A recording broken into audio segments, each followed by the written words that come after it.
بسم اللہ والصلاة والسلام علی رسول اللہ محمد وعلی آلہ واصحابہ وازواجہ اجمعین۔ السلام علیکم ورحمۃ اللہ وبرکاتہ۔ آج شوال کے مہینے کی مجالس میں سے پہلی مجلس جس میں ہم انشاءاللہ عید الاضحیٰ اور عید الفطر یعنی بڑی عید اور چھوٹی عید ان دونوں کے مسائل، اہم مسائل جو ہیں ان کے بارے میں انشاءاللہ سمجھیں گے۔ شوال کا پہلا دن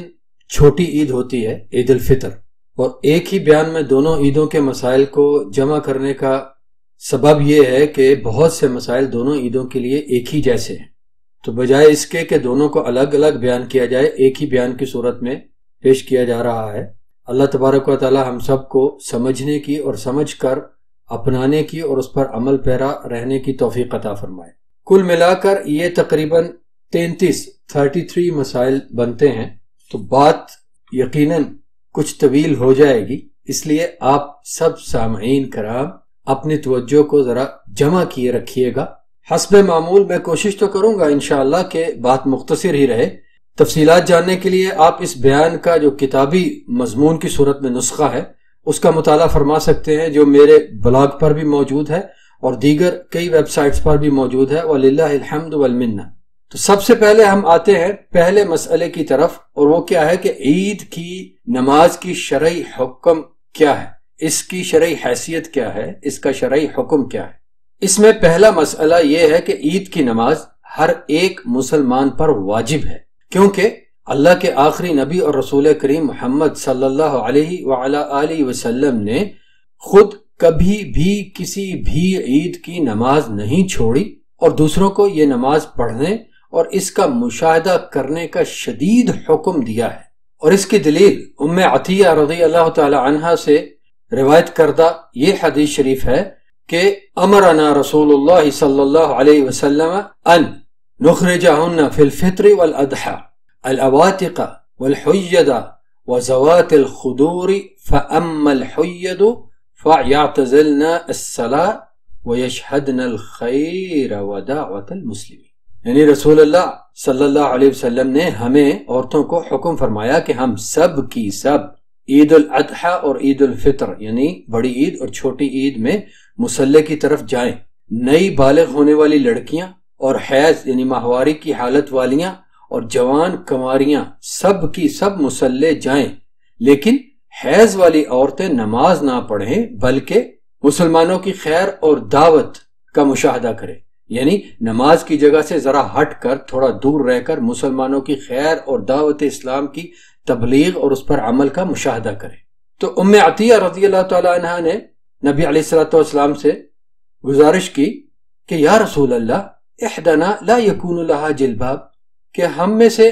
کسی کے پاس پردے کے لیے چادر نہ ہو تو وہ کیا کرے؟ تو رسول اللہ علیہ الصلوۃ والسلام نے ارشاد فرمایا لتلبسها اختها من جلبابها، اس کی کوئی دوسری بہن، مسلمان بہن، اسے اپنی چادر میں لپیٹ کر ساتھ لائے۔ صحیح بخاری کتاب العیدین باب 20 اور 21، صحیح مسلم کتاب صلاۃ العیدین پہلا باب۔ اور جو الفاظ میں نے آپ کو سنائے ہیں یہ الفاظ صحیح مسلم کی روایت کے ہیں۔ یہاں ایک وضاحت اچھے طریقے سے ذہن میں بٹھاتے چلیے کہ گو کہ حدیث شریف کے الفاظ مبارکہ میں حکم عورتوں کے لیے ہے، لیکن یہ بات بالکل سیدھی سادھی ہے کہ مردوں کے لیے عید کی نماز کی ادائیگی کے لیے مصلی جانے کا حکم بدرجہ اولا ہے، کیونکہ اگر مرد نہیں جائیں گے تو کیا عورتیں اپنی نماز پڑھیں گی؟ اور کون سے مسلمانوں کے اجتماع کی خیر اور دعوت کا مشاہدہ کر سکیں گی؟ رسول اللہ علیہ الصلوۃ والسلام کا یہ حکم عید کے مصلی میں حاضر ہونے کو واجب قرار دیتا ہے، اور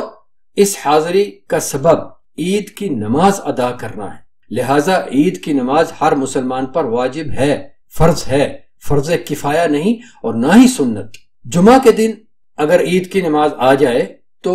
عید کی نماز پڑھ لینے کی صورت میں جمعہ کی نماز کی معافی دی گئی ہے، اس کا ذکر انشاءاللہ الگ مسئلے کے طور پہ آگے آئے گا۔ یاد رکھیے کہ عید کی نماز پڑھ لینے کی صورت میں جمعہ کی نماز سے رخصت دیے جانا عید کی نماز کے واجب یعنی فرض ہونے کی ایک اور دوسری دلیل ہے۔ یہاں یہ بات بھی بہت اچھی طرح سے یاد رکھنے کی ہے کہ خواتین کو مصلی جانے کا حکم دیا گیا ہے تو ساتھ ہی ساتھ پردے کے بارے میں بھی یہاں تک فرمایا گیا ہے کہ جس مسلمان خاتون کے پاس چادر نہ ہو، اسے اس کی کوئی بہن اپنی چادر میں لپیٹ کر لائے، یعنی بے پردگی نہ ہو، نہ ہی کسی قسم کی کوئی بے حیائی ہو، اور نہ ہی مردوں کے ساتھ میل جول کا کوئی سبب بنے۔ عید کی نماز پر خواتین کے جانے کا مطلب یا اس سے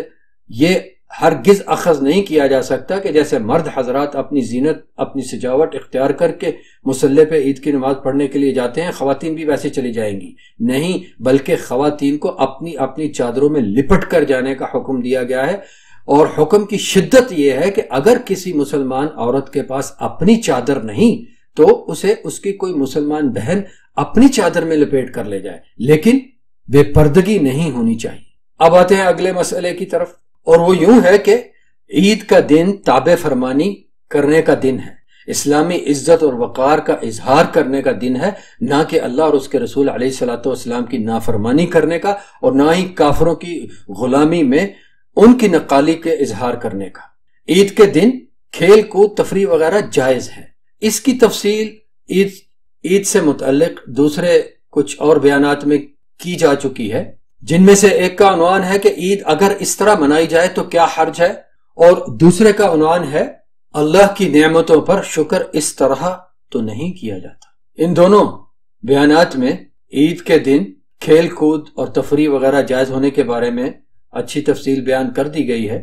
آپ اس کو وہاں بھی سن سکتے ہیں، اور عید کے ان مسائل کا جو کتابی نسخہ ہے اس میں اس کا مطالعہ فرما سکتے ہیں۔ مختصراً یہ سمجھ لیجئے کہ رسول اللہ علیہ الصلوۃ والسلام کی سنت شریفہ سے ہمیں یہ سبق ملتا ہے کہ عید کے ان 2 سالانہ عیدوں کے دنوں میں ایسے کھیل تماشے کی اجازت ہے جن میں کافروں کو مرعوب کرنے کے لیے طاقت اور قوت اور جنگی مہارت کا اظہار ہوتا ہو، نہ کہ ایسے کھیل جن میں وقت اور مال ضائع کرنے کے ساتھ ساتھ کسی پردہ اور غیرت کے بغیر، کسی حد و حیا کے بغیر مرد اور عورت کا اختلاط ہو۔ طاقت اور قوت اور جنگی مہارت کے اظہار کی بجائے عزت و حمیت کی دھجیاں اڑائی جاتی ہوں، اور نہ ہی ایسے کھیل تماشے جن کا بظاہر عنوان تو طاقت و قوت کا اظہار ہی ہوتا ہے لیکن انداز اظہار گناہ آلود ہوتا ہے۔ جی ہاں، ان دونوں عیدوں یعنی عید الفطر اور عید الاضحیٰ، دونوں سالانہ عیدوں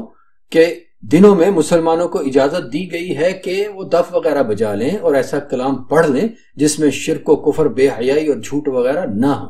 نہ کہ ہر طرف موسیقی کی مجلسوں، میوزک پارٹیز کے ذریعے، عید ملن پارٹیز، یا ان کے بغیر ہی کسی بھی نام یا انداز کے ذریعے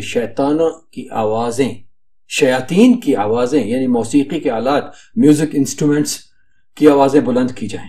اور نہ ہی یہ کہ جھوٹ، بے حیائی، عشق و محبت، فسق و فجور اور کفر و شرک وغیرہ پر مبنی شیطانی کلام گایا جائے، سنایا جائے، پڑھا جائے، اور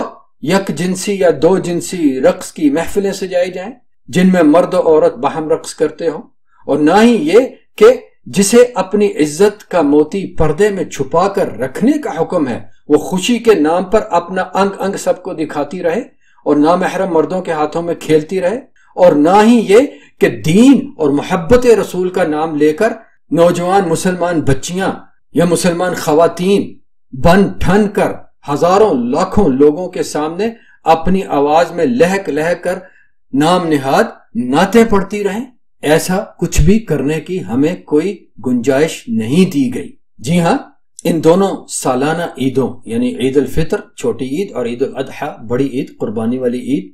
ان دونوں سالانہ عیدوں کے دنوں میں مسلمانوں کو ایک مصلی میں نماز کے ذریعے عظیم اجتماع کی تعلیم دی گئی کہ اسلام اور مسلمانوں کی شان و شوکت کا اظہار کیا جائے، کافروں کو اسلامی شعائر دکھائے جائیں، مسلمانوں کا بھائی چارہ اور باہمی محبت و اخوت دکھائی جائے، نہ کہ کافروں کی عیدوں اور تہواروں پر جو کچھ وہ کرتے ہیں وہی کچھ، بلکہ اس سے بھی کچھ زیادہ ہی کفر اور گناہ والی حرکات کر کر کے دکھائی جائیں، اور انہیں یہ تسلی دی جائے کہ ہم اور تم ایک ہیں، ناموں کے فرق سے کچھ نہیں ہوتا، جو تم کرتے ہو ہم بھی وہی کرتے ہیں، لہذا ہم سے ڈرنے کی ضرورت نہیں، ہم وہ مسلمان نہیں جو اللہ اور اللہ کے رسول علیہ الصلوۃ والسلام کی نافرمانی کا تصور بھی نہیں کیا کرتے تھے، اور اللہ کے رسول علیہ الصلوۃ والسلام کے حکموں کے نفاذ اور اپنے دین کی سربلندی کے لیے نہ تو کسی سے ڈرتے تھے نہ کسی کا لحاظ رکھتے تھے۔ ارے نہیں بھائی، ہم تو آپ کے دوست ہیں، ہم آپ ہی جیسے ہیں، ہم تو بین الاقوامی اخوت کے دعویدار ہیں، بلکہ اس پہ عمل پیرا ہے۔ نہیں یہ ناکامی کہ متاع کارواں جاتا رہا، ہائے کہ کارواں کے دل سے احساس زیاں جاتا رہا، انا للہ و انا الیہ راجعون۔ آئیے اب آتے ہیں عید کی نماز کے طریقے کی طرف۔ اس میں پہلا مسئلہ ہے کہ عید کی نماز کے لیے نہ اذان ہوتی ہے اور نہ ہی اقامت، اور اس کی دلیل ابو سعید الخدری رضی اللہ تعالیٰ عنہ کی روایت ہے، جس میں وہ بتاتے ہیں کہ رسول اللہ علیہ الصلوۃ والسلام فطر کے دن اور اضحیٰ کے دن یعنی چھوٹی عید اور بڑی عید کے دن مصلی تشریف لے جاتے اور وہاں پہنچ کر سب سے پہلے نماز کا آغاز فرماتے۔ فَأَوَّلُ شَيْءٍ يَبْدَأُ بِهِ الصَّلَاةُ، سب سے پہلے جس چیز سے وہ آغاز فرماتے وہ نماز ہوتی۔ صحیح بخاری کتاب العیدین باب 6، صحیح مسلم کتاب صلاۃ العیدین کی 9ویں حدیث، اور دیگر دلائل بھی ہیں، آپ ان کا مطالعہ فرما لیجئے۔ میں یہاں ان کو سنانے بیٹھوں گا تو بات پھر لمبی ہو جائے گی۔ یہ سمجھتے چلیے یہاں کہ عید کی نماز سے پہلے کسی بھی قسم کی کوئی اعلانیہ آواز نہیں ہوتی تھی، جیسا کہ اب لوگ صلاۃ العید، نماز عید وغیرہ کہتے ہیں، یا گلا وغیرہ کھنکار کر یا کوئی بھی اور آواز پیدا کرتے ہیں اور اپنی طرف سے یہ تعویل کرتے ہیں کہ اس طرح وہاں موجود لوگوں کو نماز کی ابتدا کی خبر کی جاتی ہے۔ ان سب کاموں کی سنت مبارکہ میں کوئی دلیل نہیں، لوگوں کی اپنی بنائی ہوئی حرکات ہیں جو کہ بلا شک و شبہ محمد رسول اللہ علیہ الصلوۃ والسلام کی سنت شریفہ کے خلاف ہے۔ دوسرا مسئلہ یہ ہے کہ عید الفطر کی نماز کی 2 رکعتیں ہوتی ہیں، اور اس کی دلیل ہمارے دوسرے بلا فصل خلیفہ امیر المومنین عمر الفاروق ابن الخطاب رضی اللہ تعالی عنہما کا فرمان ہے کہ سفر میں نماز 2 رکعت ہے، اور قربانی والے دن کی نماز 2 رکعت ہے، اور فطر والے دن یعنی چھوٹی عید کی نماز 2 رکعت ہے، اور جمعہ کی نماز 2 رکعت ہے، اور ان دو رکعتوں میں کوئی کمی نہیں، محمد صلی اللہ علیہ وسلم کی زبان سے ہے، یعنی یہ حکم یہ عدد جو ہے یہ محمد صلی اللہ علیہ وآلہ وسلم کی زبان مبارک سے مقرر شدہ ہے۔ یہ حدیث شریف مسند احمد میں، سنن النسائی کتاب الجمعہ باب نمبر 37 اور سنن البیہقی الکبریٰ کتاب الجمعہ باب نمبر 15۔ تیسرا مسئلہ، نماز کا آغاز کسی بھی اور نماز کی طرح تکبیر تحریمہ سے ہی ہوگا، اور پہلی رکعت میں تلاوت سے پہلے 7 تکبیریں کہی جائیں گی، اور دوسری رکعت میں سجدے سے کھڑے ہو چکنے کے بعد 5 تکبیریں کہی جائیں گی۔ اور اس کی دلیل ایمان والوں کی والدہ محترمہ عائشہ رضی اللہ تعالی عنہا و ارضاہا کا یہ بیان ہے، یہ روایت ہے انہوں نے کی کہ رسول اللہ علیہ الصلوۃ والسلام فطر اور قربانی والے دن کی نمازوں میں پہلی رکعت میں 7 تکبیریں بلند کیا کرتے تھے، دوسری میں 5 تکبیریں۔ دونوں رکعتوں کی یہ تکبیریں رکوع کی تکبیروں کے علاوہ ہیں۔ یہ حدیث شریف سنن ابو داؤد باب نمبر 250 التکبیر فی العیدین، سنن ابن ماجہ کتاب اقامت الصلاۃ والسنۃ فیہا باب 156 اور امام البانی رحمہ اللہ نے فرمایا کہ حدیث صحیح ہے۔ تفصیلات کے لیے آپ ارواء الغلیل حدیث نمبر 639 کو دیکھ سکتے ہیں۔ چوتھا مسئلہ، عید کی نماز میں اضافی تکبیروں کے ساتھ رفع یدین کرنا، یعنی دونوں ہاتھوں کو کانوں تک اٹھانا، رسول اللہ علیہ الصلوۃ والسلام سے ثابت نہیں۔ اچھی طریقے سے ذہن میں رکھیے گا کہ یہ بات صرف عید کی نماز میں کی کہی جانے والی اضافی تکبیرات کے بارے میں ہے، اضافی تکبیروں کے بارے میں ہے کہ ان کے ساتھ رفع یدین کرنا نبی علیہ الصلوۃ والسلام سے ثابت نہیں ہوتا۔ اور دیگر نمازوں میں جو روزانہ معمول کی 5 نمازیں ہیں ان میں رفع یدین کرنا نبی علیہ الصلوۃ والسلام کی ثابت شدہ سنت مبارکہ ہے، اس سے اعراض کرنا کسی بھی طور درست نہیں۔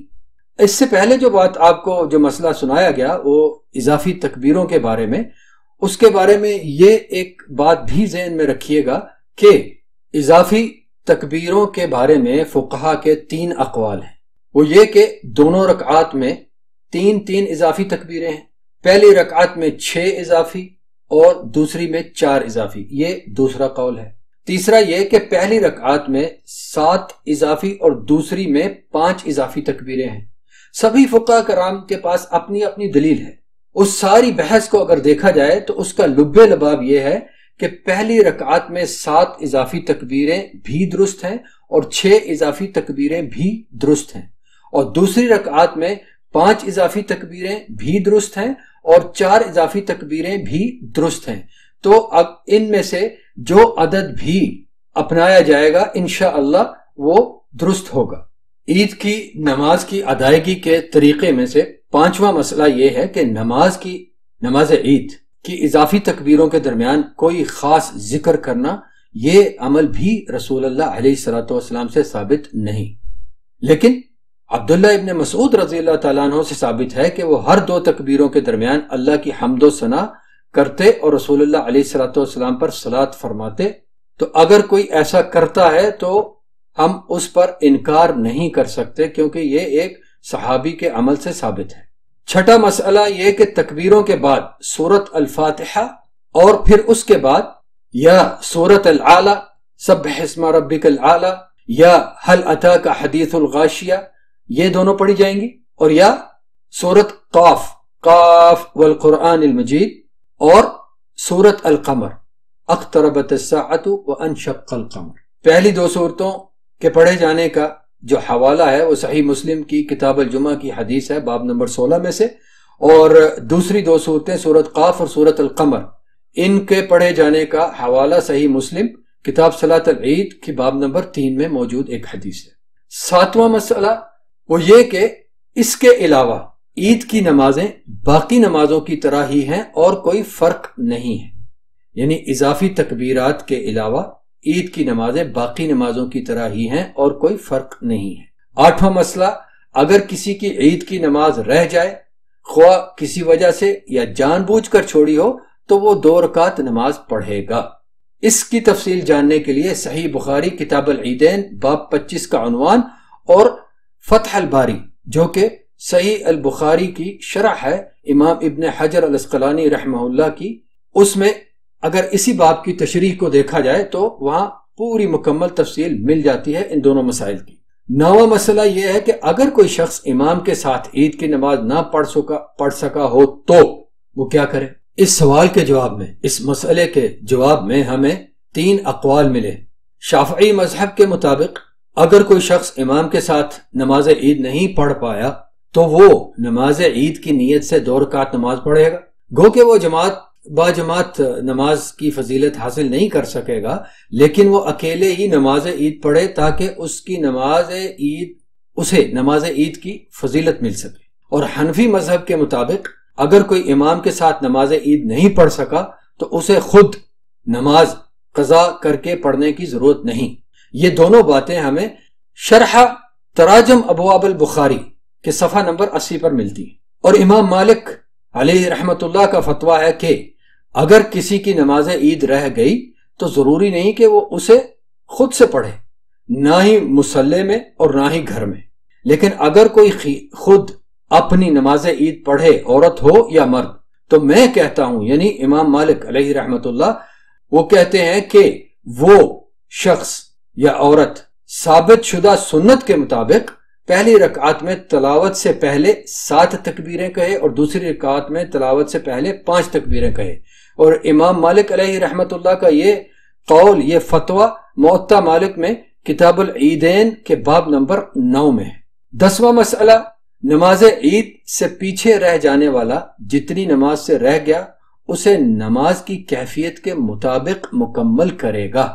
اور یہ مسئلہ امام ابو قدامہ المقدسی کی المغنی میں ہے، جو کہ فقہ